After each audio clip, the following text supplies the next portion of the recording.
What's poppin', Sinners? It is me, MT, and welcome back to the Heavy Spoiler Show, y'all. Ryan Coogler's Sinners is an absolute triumph of cinematic storytelling that uses the horror genre to tell a meaningful tale about the power of music and the sanctity of identity, all presented flawlessly through Coogler's mastery of camera framing and movement. But no scene in Sinners compares to the absolutely religious experience of listening to Sammy play his steel guitar in Club Juke for the first time, as his mystical power of music allows him to break down the barriers between space and time to connect souls together throughout time. So today, we're going to break down the elements of that scene that make it one of the most perfect moments in all of cinema. So get ready for some heavy spoilers ahead, because we are about to break down this Sinners spiritual sawmill soiree. Now, the scene starts about 55-ish minutes into the movie, which, according to my breakdown experience, usually tends to be where one of the most important scenes of the movie tends to take place. I don't know why, but 55 minutes seems to be the golden number. At this point in the movie, Stack and Smoke Moore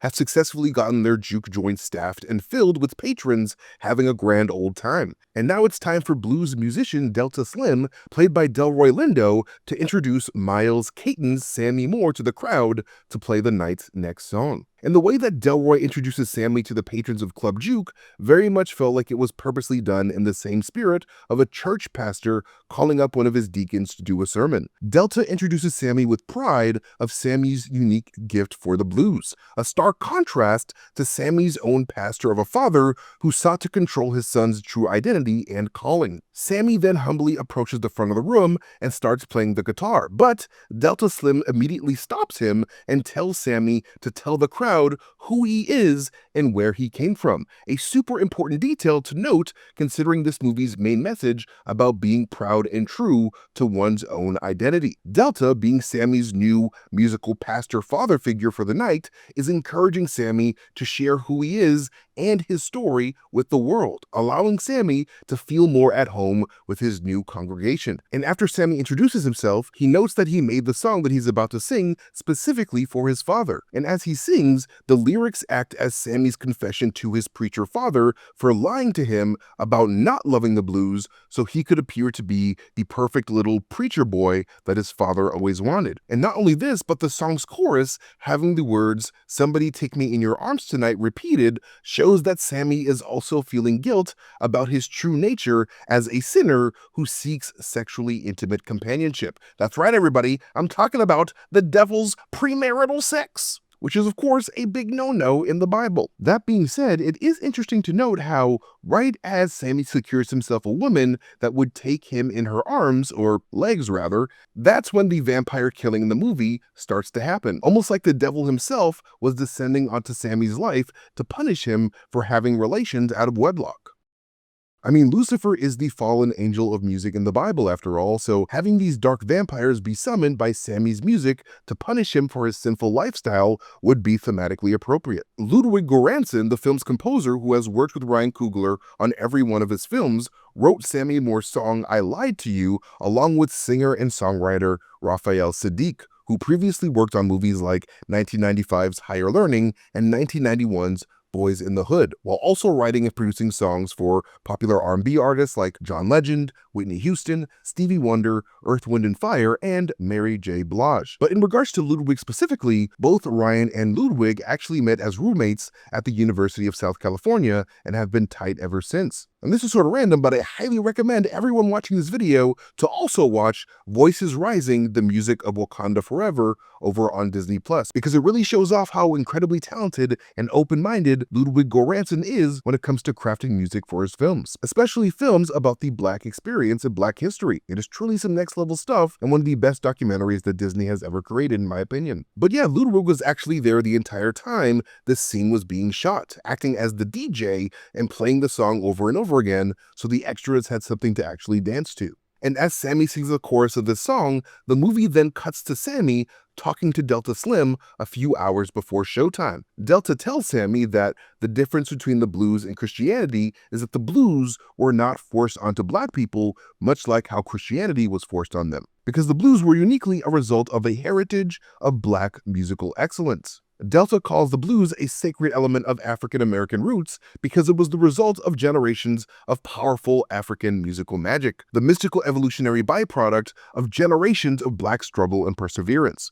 And Sammy himself was a direct descendant of storytelling African griots who also shared Sammy's magical gift. Then after this, we are brought back to the dance floor, where Ryan Coogler's seamless one-shot finally begins, starting off with the sound of Sammy and the rest of the crowd humming together, a moment that reminded me a lot of how humming like this used to happen all the time during the days of slavery, when persecuted Black people around the country would comfort themselves and feel a sense of unity through harmonious song, helping them endure hard times. So to me, this humming at the start of this continuous shot very much sets the tone for how Sammy's music was about to unite these connected Black souls together throughout time.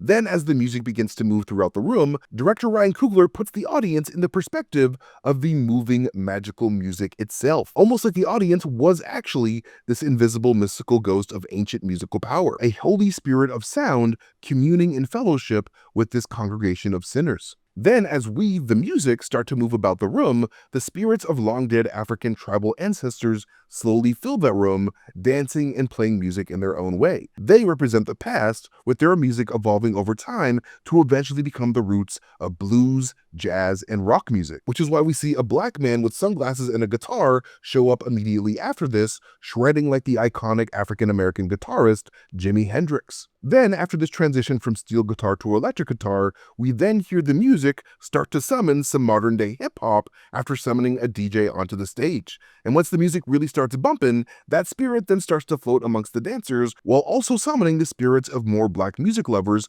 throughout time to either add their instruments to the DJ's track or just to dance along to it. We see Delta Slim playing some piano, an African tribesman playing the drums, some modern-day twerking Black women, and two dudes doing the crip walk, all while the music slowly builds up to becoming a symphony of sounds from different eras. The camera then begins to follow Grace Chow as she picks up her husband Bo to dance with her. And as she does, the spirits of Chinese dancers from the past are summoned by the music as well, showing that this musical connection is not just exclusive to the Black experience. Then the music swells up to its highest peak of intensity, leading to Sammy wailing out a long sustained note that burns with such an intensity that it physically elevates the spirit of the music towards the ceiling itself. And that burning intensity, fueled by the fire in all of their hearts, is what causes the roof of Club Juke to symbolically catch fire and burn down, exposing the dancers of Club Juke to the stars themselves. And I love Ryan Coogler's decision to have the camera focus on the starry night sky here,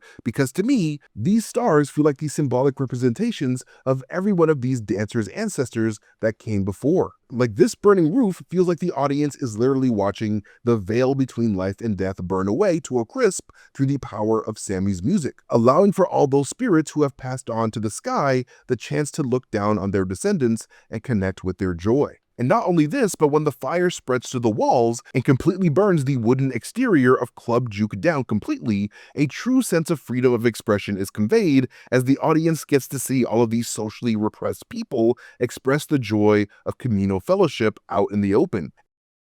It's almost like we're watching everybody in that juke joint temporarily forget everything about the oppressive world that they live in and be transported to a dimension without time or bigotry, where they can just be their happy selves and let their inner light shine as their souls burn with the music. This sense of true freedom, which none of these people were really afforded to at that time, is why an older Sammy Moore would claim that night as the greatest night of his life. By breaking the boundaries of time and allowing all of these Black souls to rejoice with one another, Sammy has basically brought a slice of heaven down to 1930s America. Because that's basically what heaven is if you really think about it. Everyone throughout time having fun together without a single worry in the world. Like, Sammy Moore was truly a preacher in his own right, with Club Juke being his church. And that, I feel, is an additional piece of significance when it comes to us watching the walls of Club Juke burn down. Because growing up in a religious household myself, what I found with a lot of churches is how preachers tend to almost exclusively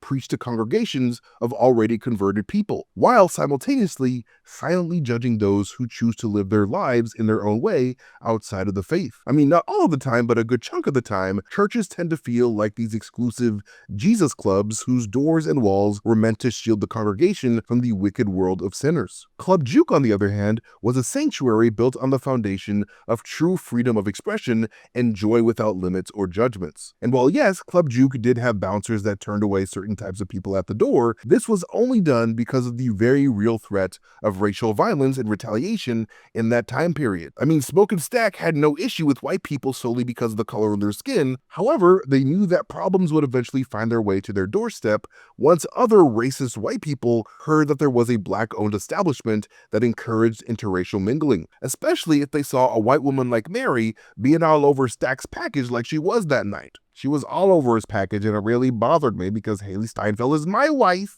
That being said, Sammy's church that he created was truly what a real church is supposed to feel like. A true sanctuary where people are 100% safe to be their true selves without fear of judgment or some centuries-old rulebook that they have to follow in order to have some true divine religious experience. And I also really enjoy how no noticeable editing cuts happen during this entire sequence until the white vampires appear in the frame, drooling at the power of Sammy's music and the sight of all these souls dancing as one, like a cinematic way of letting the viewer feel how interruptive the presence of these culture vulture vampires are as they approach.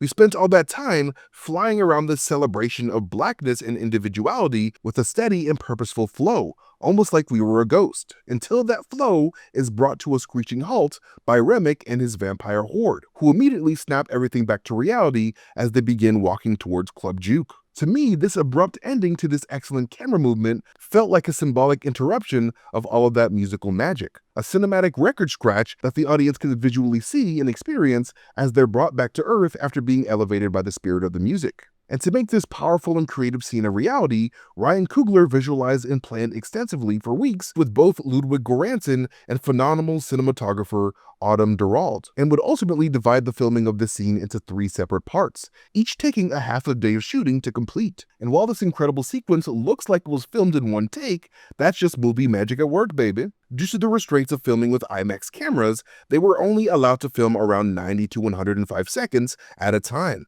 So this entire sequence was essentially stitched together in the editing bay by Coogler and his amazing team. Never in my life have I experienced a scene quite like this one, getting to witness a celebration of African and Asian musical culture set to such a fire soundtrack was such a phenomenal treat, and Ryan Coogler's inspired decision to have the audience step into the shoes of the spirit of the music itself allowed me to experience how it feels to be the living spirit of emotionally and spiritually heightening sound.